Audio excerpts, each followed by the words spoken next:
your legal questions, his expert answers. Now it's time for Getting Legal with Tim Misny. When it matters, make it Misny. He'll make a pay.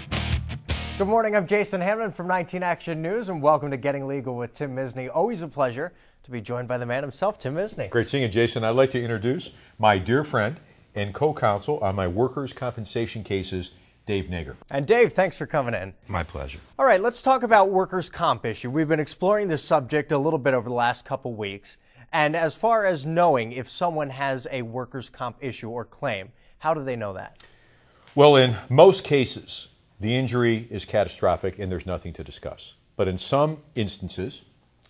Well, we've had many claims where an injured worker may not realize it's workers' compensation. From the best example is a repetitive trauma injury, somebody who does the same physical motion. I've had people from dry cleaners to assembly line workers who don't really get hurt. They don't trip and fall and break an arm, but all of a sudden their shoulder hurts. Maybe they have a bursitis or a tendonitis.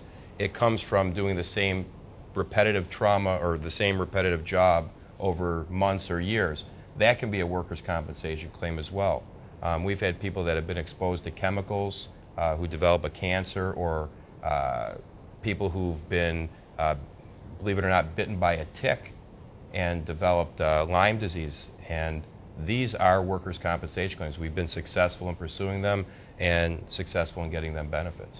The rule of thumb, you're involved in an accident, in a bad accident at work, seek out proper workers' compensation, legal representation, and get it on the right track. And Tim, as far as getting in contact with you guys? Real simple. Call me anytime, 1-800-55-MISNY, or visit my website, misnylaw.com. And of course, you're all over Facebook. We can like you and friend you. That's what I'm talking about. Thank you so much, and thank you, Dave. Pleasure. This has been Getting Legal with Tim Misny, sponsored by the law offices of Timothy P. Misny.